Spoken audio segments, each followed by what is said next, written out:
Ouais, voilà, comme d'habitude, faut bien que j'en commence ce que je viens de dire. Bon, bonjour les amis et amis. Bonjour les cousins et cousines québécois, canadiens, américains. Il reste encore des américains français, des cajuns, je crois. Et les pays francophones, étant donné que je peux communiquer qu'avec eux, qu'avec vous, pardon. J'ai bien aimé parler anglais, mais bon, c'est pas possible. C'est dommage. Aujourd'hui, je vais vous parler pour l'histoire d'une personne qui m'avait parlé pour les problèmes qui se passent, les conflits actuels en Europe, à côté, hein, pas loin. Hein. C'est par là. Je sais pas combien de kilomètres, mais bon. Oh, je dirais peut-être 1 heure et demie d'avion. Donc l'Ukraine et puis la Russie. Et une personne craint qu'ils en viennent à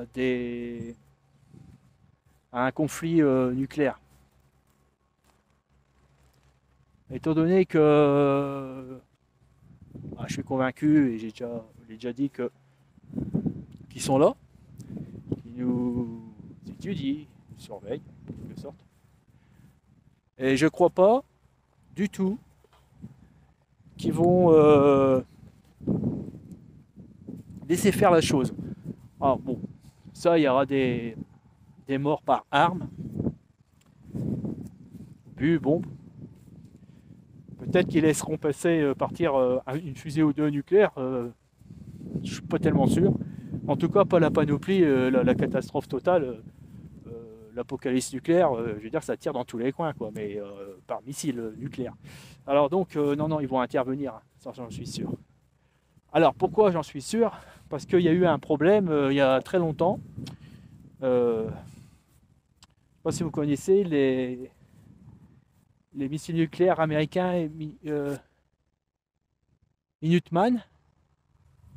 Je ne sais plus si c'est en Montana, c'était donc aux États-Unis. Et, et c'était sous commandement d'un capitaine Wallace, si je me rappelle bien. Donc, une journée, ils sont arrivés au-dessus de la base et ils ont mis carrément hors d'état d'usage une vingtaine de missiles, si je me rappelle bien. Mais c'est sur YouTube, hein, cette histoire-là, il est donc assez célèbre. Et pourquoi ils ont fait ça? J'ai l'impression ils ont fait un exercice pour savoir s'ils pouvaient les désamorcer. Ah, attendez, c'est flagrant. Et en même temps, il y a un message aussi. C'était pendant la guerre froide. C'était pour nous dire, bon, si vous commencez vraiment à déconner, à vous autodétruire et puis à massacrer toute la vie sur la planète et puis foutre cette planète en l'air, et ben on va intervenir. Et apparemment, ils savent intervenir. Alors de ce côté-là, il n'y a pas de problème. Mais ils ne peuvent pas intervenir sur le conflit Ukraine et Russie. Et derrière, il y a l'Europe. Et bon, les États-Unis. Les États-Unis ne sont pas trop concernés, c'est plutôt l'Europe. Mais bon, je pense pas que Poutine ira jusque-là venir nous embêter parce que nous sommes quand même des clients en direct. Hein. Mais bon, il ne va pas rebousser chemin parce que les Russes, c'est un peuple fier. Et ils n'aiment pas quand j'avais ça. Ils n'aiment pas la faiblesse. Quoique c'est pas une faiblesse, hein. On peut dire bon ok on s'arrête, on va faire autrement, hein. On va discuter en personne civilisée, il n'y a pas de souci. Donc en fin de compte, ils ont balancé un embargo, mais l'embargo ça va faire boomerang parce que c'est nous qu'on va le subir. Parce qu'étant donné qu'on est clients sur pas mal de choses. Ah, il y a des chevaux. Il va que je me mette sur le côté. Ah, des chevaux qui arrivent là. Si vous voyez, ça va au bout. Alors bon, ça risque d'être très très intéressant quelque part, nous les ufologues. Il faudrait peut-être qu'on surveille ça de près parce qu'il risque, il va certainement avoir des choses qui vont prouver donc qui sont là en train de nous surveiller, pas même plus. Je suis un peu troublé parce qu'il y a des chevaux qui arrivent. Vous allez voir. Alors, on va les laisser passer. Oh. Donc. Je suis fou. Bonjour mesdames. Je vous vois pas bien, j'ai pas mes lunettes. C'est tout flou là. Voilà. Eh oui. Qu'est-ce qu'ils peuvent bien faire? Alors, je vais voir s'il n'y a pas plus d'observations en plus du côté de Belgique, au nord de la France, Picardie, Pas-de-Calais, la Somme, l'Aisne, l'Allemagne. Donc je vais être un peu aux aguets pour voir si pour quelque chose qui va se passer un peu plus que d'habitude, voire plus d'observations. Moi je pense que, voilà, c'est ça que je voulais dire. Au sujet des boules noires, moi-même témoin, c'est une, j'appelle ça une boule noire, c'est sphérique. Je pense que ça doit faire 50 cm de diamètre, ou peut-être plus que ça. Ah, j'avais essayé d'imaginer. Non, ça doit faire 1 mètre de diamètre. Donc c'est à peu près de la route là jusqu'à ma main. C'est ce que j'avais vu à peu près ici, mais il volait très très bas et c'est rentré dans un nuage et jamais ressorti. J'avais fait un témoignage sur BTLV. Il faudrait que je... Ah non, sur ma chaîne je l'ai fait le témoignage. Ça a duré 5 secondes, hein, pas le temps de dégainer le, le portable. Hein. Et les boules noires, pour moi, je pense que ce sont des drones, des choses beaucoup plus discrètes enfin, comment je peux dire ça? C'est une espèce de réseau qui doit tourner autour de la planète et c'est une surveillance en permanence, comme une caméra de surveillance, mais bon, mobile, quoi. Il peut aller où il veut. Et je pense qu'on aura plus de ces boules. Alors, c'est noir. Moi, ce que j'avais vu, celle-là, je vous l'enverrai, mon témoignage, ça sera plus simple. Et je pense que ça peut venir brillant la nuit. Donc comment ils appelaient ça les Anglais? Fußfaster. Pendant la Deuxième Guerre mondiale, ça poursuivait les bombardiers. Il y a un témoignage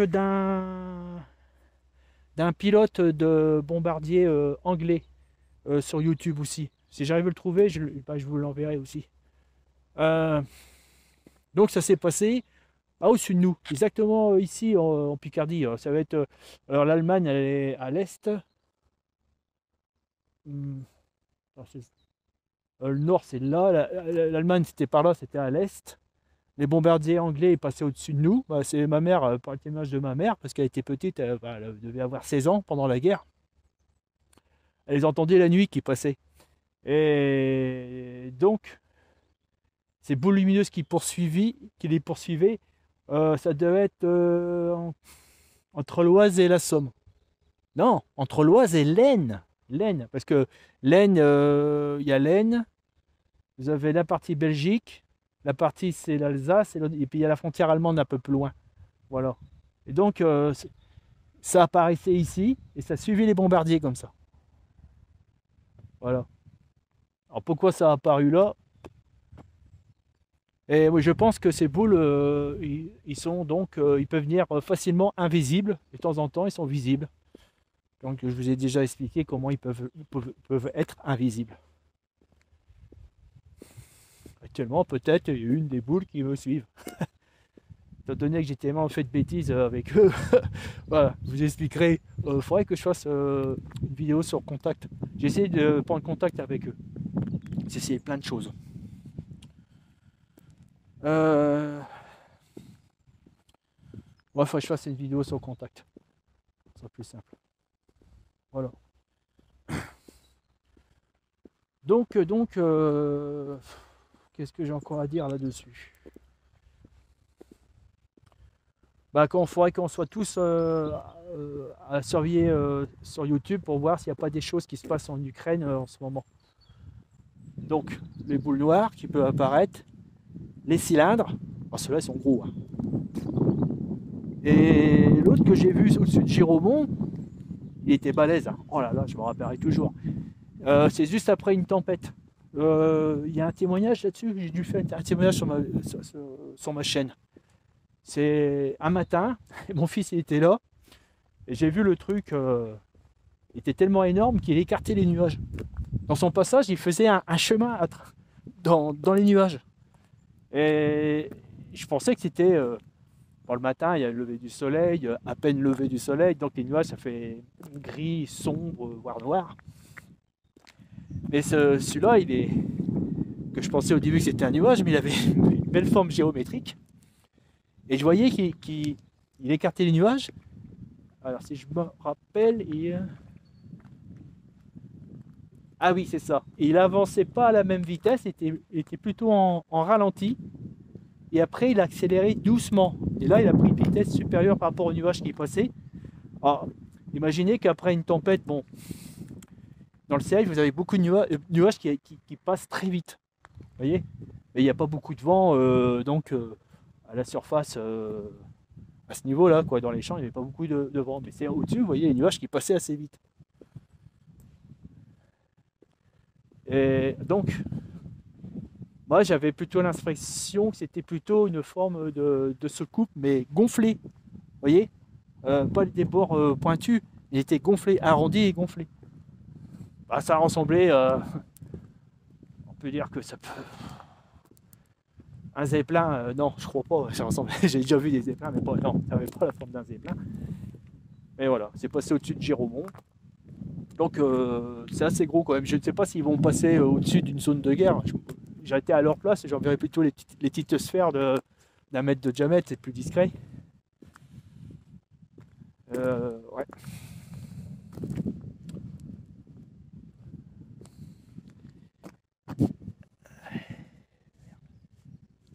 Voilà, quand on n'a pas de lunettes. Ah, il est là. Ah voilà, c'est ça que je voulais vous dire. J'avais perdu le fil. Alors, il y a un truc que j'avais lu sur les humites, ou les humeaux. Et quelque chose qui peut être possible. Si vraiment ça se passe très très mal,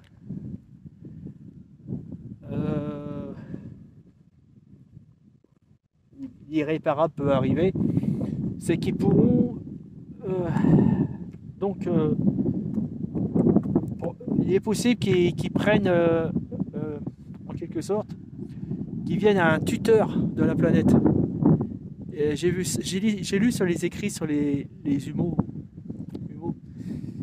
Et dans ce cas-là, ils avaient prévenu que si on se conduisait mal, à ce moment-là, eh ben, ils arriveraient. Bien sûr, ils auront les moyens de stopper tous les pouvoirs terriens et de dicter ce qu'on doit faire. Donc c'est eux qui vont nous prendre pendant un moment la gestion de la planète, la gestion humaine et de tout d'ailleurs. Les religions, tout va y passer, hein, ça c'est sûr. Et si je me rappelle bien sur les écrits, si vous avez le temps de lire, et il disait que ça allait pas nous plaire, ça c'est clair. Alors imaginez, vous savez ce que c'est un tuteur, hein, c'est un jour, malheureusement ça arrive à des personnes quand ils viennent malades et qui ne peuvent plus gérer leurs comptes, les papiers administratifs, leur vie normale, la toilette, tout ça. Bah, on est quand même soumis à une autre personne qui fait tout le travail et puis on ne peut plus faire ce qu'on veut. Voilà. Et ben c'est ce qui peut nous arriver. On ne pourra plus faire à peu près ce qu'on veut, ce qu'on fait habituellement. On sera obligé de suivre des règlements qui pourraient être contraignantes. Et peut-être aussi appliquer leur politique. Eh oui. Des leçons, on pourrait prendre des leçons de morale, des leçons tout autres. On va vraiment avoir, on aura vraiment l'impression de perdre de la liberté. Quelque part, la liberté, c'est un petit peu, comment je dirais ça, une illusion. Bon, certes, en France, on est libre. On n'est pas libre à 100%. Bien sûr, on ne peut pas faire n'importe quoi. Bien qu'il y ait des gens qui font n'importe quoi, qui est même immoral. Ça arrive, malheureusement. Bah oui, la corruption, le vol, les amis entre amis, voilà, pour avoir les meilleures choses, pour avoir le terrain pas cher. Voilà le truc. Bon, ça c'est pas bien. Mais d'un autre côté, ça serait bien s'ils venaient mettre de l'ordre. Je suis pas contre. Hein. S'ils pouvaient virer toutes les magouilles et les mafias de cette planète et plein de choses horribles que les terriens peuvent faire aux autres terriens, ah, moi je suis d'accord hein, avec vous. Après, qui ont dicté leur politique, leur façon de voir les choses, comment on doit vivre, bon, peut-être ce serait peut-être pas plus mal. Hein. Je pense pas que ça sera aussi dur que maintenant. Hein. Je pense qu'ils auront un peu plus de compassion et certainement beaucoup de sagesse. Voilà. À moins de tomber, pas de bol. J'ai entendu aussi que dans mes études personnelles, une civilisation fourmi. Là, ça serait dur ça. Une civilisation fourmi, donc il serait là, ceci, cela. Okay. Il y aurait une reine et les travailleurs. Donc les travailleurs, ils ont certainement un peu de liberté de penser, mais pas beaucoup. Parce que la pensée principale, c'est la reine. Alors je ne me vois pas me déguiser en fourmi, enfin dire me prendre une attitude de travailler comme une fourmi, ça ne va pas passer. Ça risque de raccrocher, à moins que la reine elle soit assez intelligente pour dire bon non, ceux-là, je ne vais pas les conduire comme mes ouvrières, ouvriers. Et oui, ça peut arriver aussi. Une civilisation qui fonctionne comme ça. Ça, c'est l'inconnu, quoi. Hein. Bon, je préfère que ce soit les humains qui viennent plutôt nous aider. Ils sont un peu comme nous. Alors, les humains ou les humites, c'est des grands, blonds, physique nordique, visage carré. Un peu comme les Vikings, les Suédois ou les Norvégiens, mais plus grands. Et la peau blanchâtre légèrement. Pas vraiment blanchâtre quoi. Ouais. Voilà. Ceci dit, si vous voyez cette vidéo, on vous salue. Hein. J'en suis sûr qu'ils sont dessus. Comme je vous ai expliqué, ils sont sur Internet. Voilà. Je pense que j'ai dit le principal. Je vous souhaite une bonne journée à tous. Donc c'est une vidéo de réflexion, n'hésitez pas, si vous avez une réflexion, ou faites une vidéo par-dessus ma vidéo, ou accompagnez ma vidéo. Je le fais comme d'habitude, c'est pour agrandir notre esprit, de voir plus au-dessus. Voilà. Et je m'excuse pour mes fautes d'orthographe, hein, j'ai des bonnes idées, mais là, bon, je peux pas m'améliorer hein, à 57 ans. Je m'approche devant la grande porte, l'inconnu. Qu'est-ce qu'il y a derrière? Comme dit Bob, et s'il n'y a rien derrière, et ben c'est pas grave parce que je le saurai pas, parce que vu qu'il n'y a rien, je pourrais pas me rendre compte une fois passé de l'autre côté. Ouais. Moi je pense qu'il y a quelque chose. Hein. Non, il y a quelque chose. Pour que je vous raconte ça aussi. J'ai beaucoup d'idées là-dessus. Bon, voilà. Je devais aller ailleurs, vous faire voir un autre panorama que celui-ci, un peu plus chouette. Là, chez nous, en ce moment, c'est gris. Hein. Moi j'aime bien. Ah, ça, c'est un peu comme le temps au Québec. Ah, nous on a le même. Mais du beaucoup de soleil, hein. Mais pas là pour aujourd'hui. Quand il est à Paris, il chauffe, hein. Euh, voilà. Je vous embrasse tous et je vous aime. Allez, bye.